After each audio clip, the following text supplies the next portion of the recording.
Hi out there in TV land, this is Dr. Banjo on the Rural Rancho for one more little banjo lesson.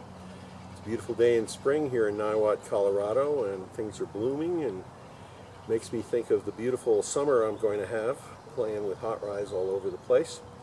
And one of our favorites is a song called High on a Mountaintop, written by Ola Belle Reed. So here's the break that I usually use to start it out with, and there's always going to be a few variations. It's not going to come out exactly the same every single time, but here's the basic idea.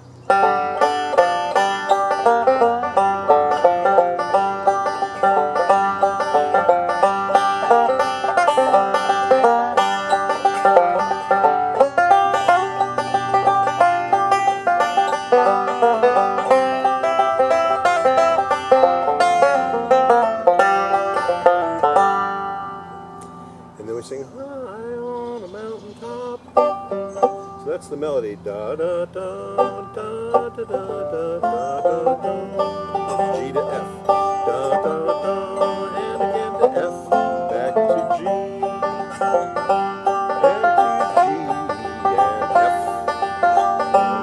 to C chord, G and D. Okay, so that's a bluesy song, and there's going to be a lot of flatted thirds, which is this note, the third fret of the third string, and there's also going to be a flatted seventh. That's this note, the third fret of the fourth string, and when I get up to this position, that is another F note, a flatted seventh, and this note here is the same as this note. It's not really a note in the scale, it's the flatted fifth note in the scale. And when you have notes like flatted fifths and flatted sevenths and things like that, it adds a sort of a kind of a creepy bluesy feeling to it. And it's not exactly supposed to be creepy, but the song is about being reflective while you're standing on a mountaintop looking all around. So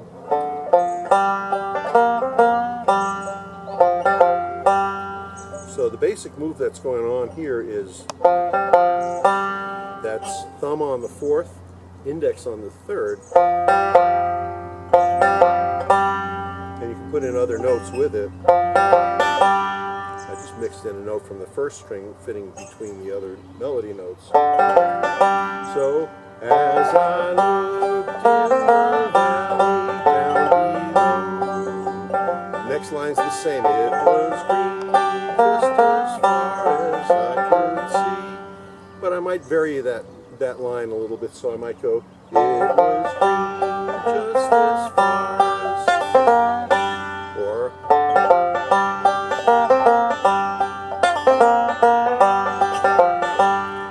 lots of different ways it might come out. But the basic thing that's happening is I'm making sure not to make a regular major chord. I'm kind of keeping my index finger on the first string of the first fret of the second string, just to give it a little more what's called a modal sound. That the fourth note of the scale sounds a little better in this mix than the regular straight third, which is sort of too normal and happy a sound for this song.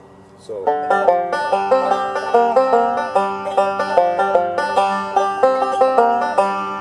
I'm probably mostly avoiding the second string entirely, getting those sounds that don't have the third tone of the scale in it, which doesn't fit so well.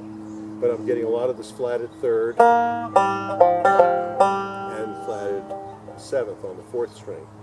Anyway, that's half of the break already. I'll review it, and you can play along with me. 1, 2, 3.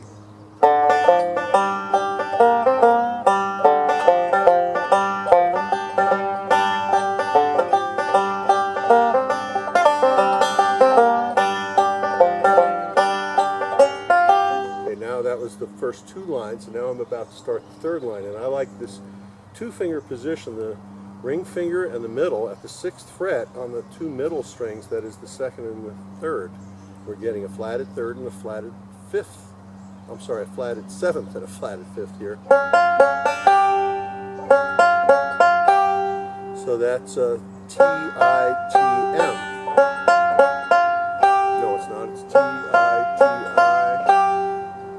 on the fifth string. Or you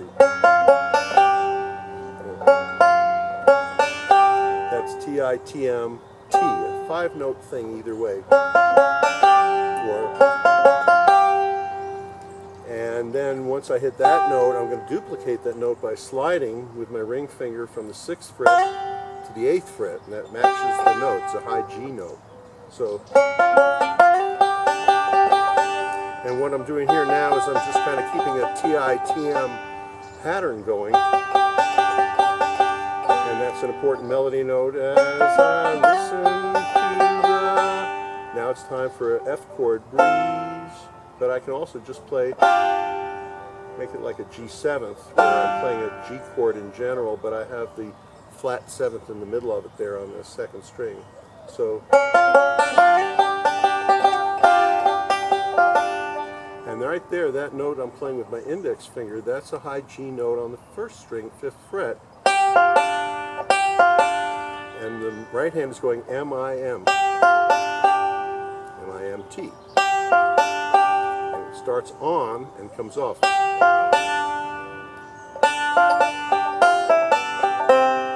might do that with a, that's another M-I-M-T. On the 3rd fret of the 1st string, 5th fret of the 2nd string. So again, to review.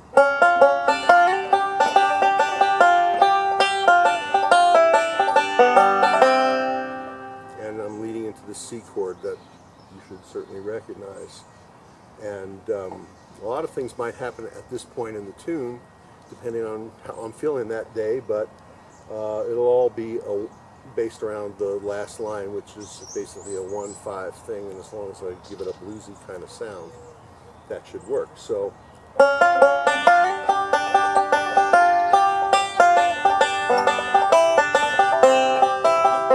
that was yet a different way of doing it. Now I take the C chord and I go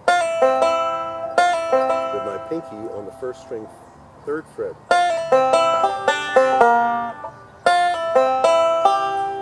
Again, I'm using M-I-M-T on the right hand with a pull off on that very 1st note.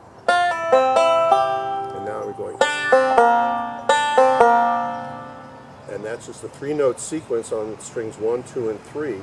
1st string's open, 2nd string has the 1st fret on it, and the ring finger's on the 3rd fret of the 3rd string. So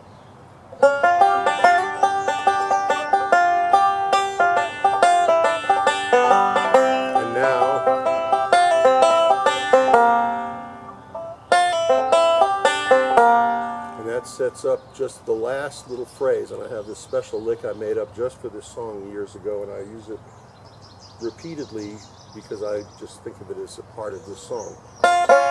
Sorry. And that is one that really took me a while to practice before I got it comfortable. And so I'll just go through it real slow. It's sort of like an F chord you're holding, but it changes around a little bit as you go through the lick. So I got this piece of an F chord, the first 2 strings, 3rd fret of the 1st string, 1st fret of the 2nd string, and I'm going to pull off from the 2nd to the 1st fret. And that's like a Tony Rice thing. Tony Rice does that all the time. He goes from the flatted 5th to the 4th. And with a flatted 7th in there, you can hardly get bluesier than that.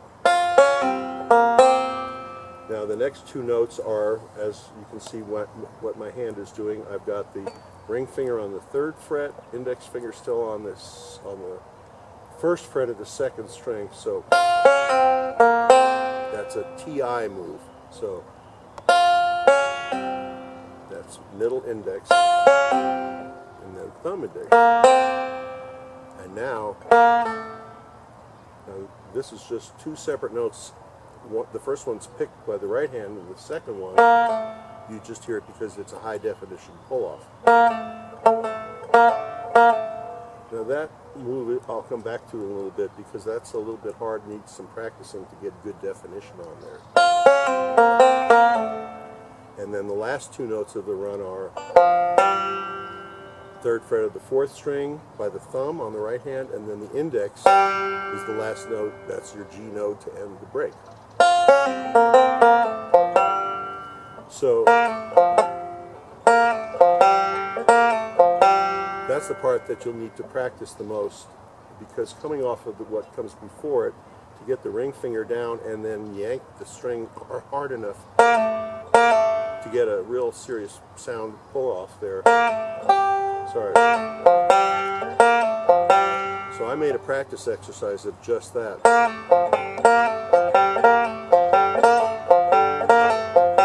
And you don't want to just go, you really need two separate notes there.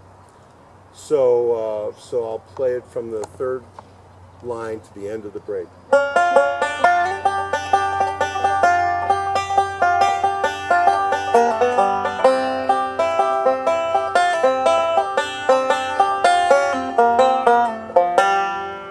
And then the very last lick for filler is,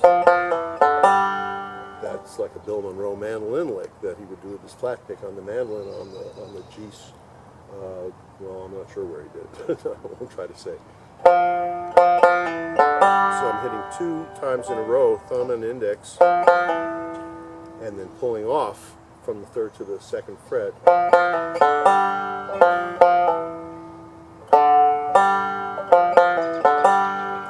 2 notes on the 3rd string,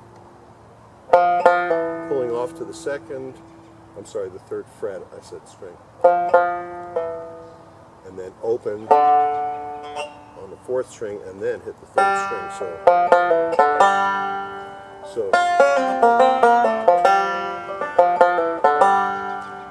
all right, now here comes the whole break one more time. I'll play it real slow to see if you can play along with it more or less. Now, more or less is important here because, as you know from other Dr. Banjo, Rural Rancho banjo instructional things, what if I play it several different ways, but they're all similar? Well, I'll just play them those different ways, and if you watch carefully enough, you'll pick up on 1 or 2 or 3 of them that you like, and that's the one you can practice.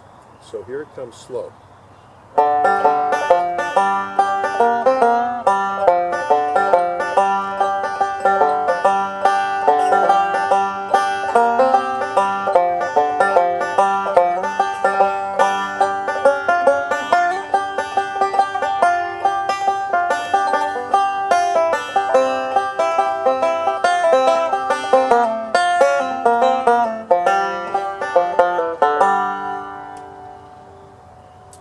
Now I'll play it just a little faster and then we'll be done with this segment, and I hope you can get the whole break from this. Here we go.